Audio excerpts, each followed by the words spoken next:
juga, hukum umrah itu juga wajib.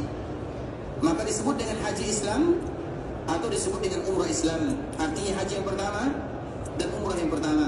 Sedangkan yang kedua dan yang ketiga, maka itu tidak lagi wajib, namun dianjurkan dan diberikan motivasi untuk memperbanyak melakukannya. Sehingga Nabi SAW menyebutkan tabi'u, kalau kalian melaksanakan ibadah umrah, maka umrah lagi. Kata baginda Nabi SAW, karena orang yang melaksanakan ibadah umrah, kemudian umrah lagi, kemudian umrah lagi, kemudian umrah lagi, maka Allah berikan kepadanya yang pertama, dosanya diampunkan.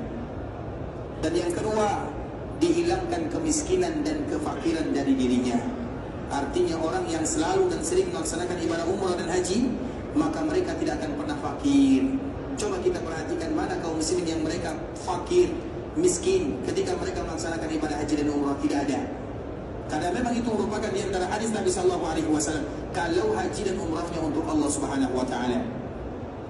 Makanya Nabi SAW menyebutkan tabi'u, hendaklah kalian ikutkan haji dan umrah. Umrah berkali-kali, haji berkali-kali. Wal hajjul mabrur laisa lahu jazaa'un illa jannah. Kemudian Nabi SAW menyebutkan haji yang mabrur tidak ada balasan yang pantas untuknya kecuali surga Allah Subhanahu wa Ta'ala. Terlepas daripada itu semua, ikhwatul Islam, agar kita tahu bahwa haji dan umrah itu sama-sama rukun Islam. Bagi kita yang belum dimudahkan oleh Allah melaksanakan ibadah haji, maka laksanakan ibadah umrah. Bagi kita yang belum dimudahkan oleh Allah melaksanakan ibadah umrah, maka lakukan ibadah haji. Karena itu adalah kewajiban. Sedangkan dikala kita memiliki tanah, apa hukum kita punya tanah? Boleh atau tidak? Punya tanah boleh atau tidak? Punya kereta boleh atau tidak? Punya mobil boleh atau tidak? Punya rumah boleh atau tidak? Wajib atau boleh? Berarti mana yang harus kita dahulukan, yang boleh atau yang wajib? Artinya yang didahulukan adalah yang wajib. Tidak wajib hukumnya kita punya rumah, tidak wajib hukumnya kita punya kereta, tidak wajib hukumnya kita punya mobil, tidak wajib hukumnya kita punya tanah. Tapi wajib hukumnya kita datang ke sini melaksanakan ibadah haji dan umrah. Agar kita tahu, itulah kewajiban yang tidak boleh dilalaikan oleh kaum muslimin. Makanya siapa yang sudah sanggup melakukannya, namun mereka lebih memprioritaskan yang lain, maka selama itu pula mereka berdosa, karena mereka belum menunaikan kewajiban untuk beribadah kepada Allah dan belum menyempurnakan rukun Islamnya.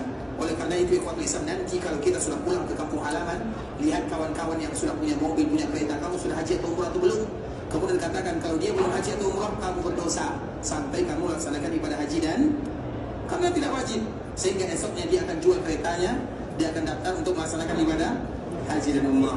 Itu kewajiban kaum muslimin, ikhwatul Islam. Karena terlalu banyak kaum muslimin, mereka sanggup tapi mereka tidak mau, dengan berbagai macam alasan. Kalau kita perhatikan, ikhwatul Islam, terlalu banyak mereka sibuk dengan dunianya, mereka sibuk dengan hartanya. Bahkan ada cerita kawan kami, ikhwatul Islam, baru kemarin, dikala kami pulang, kami sedikit berputar-putar di daerah Sumatera. Kemudian kawan kami ini, di antara caranya untuk mengajak orang melaksanakan ibadah haji atau umrah, dia cari orang-orang kaya. Kemudian ada salah satu orang yang ada orang kaya, kemudian dia mengatakan, Pak, Bapak kaya, Alhamdulillah, Bapak sudah haji atau umrah? Belum lagi, Ustaz. Apa kata kawan kami? Bapak berdosa sampai Bapak melaksanakan ibadah haji dan umrah. Apa kata orang tua ini? Saya terima kasih banyak, Ustaz, tidak ada yang mengingatkan saya akan ini. Karena kita menganggap perkara biasa. Haji bisa, karena kalimat man istata'a ilaihi sabila banyak diselewengkan. Kewajiban haji dan umrah bagi mereka yang sanggup. Masalahnya kita selalu merasa tidak sanggup. Itu yang menjadi masalah. Bukan berarti tidak sanggup. Berbeza antara tidak sanggup dengan merasa tidak sanggup. Dan kebanyakan kaum muslimin mereka merasa tidak sanggup, padahal mereka sanggup, mampu untuk melakukannya.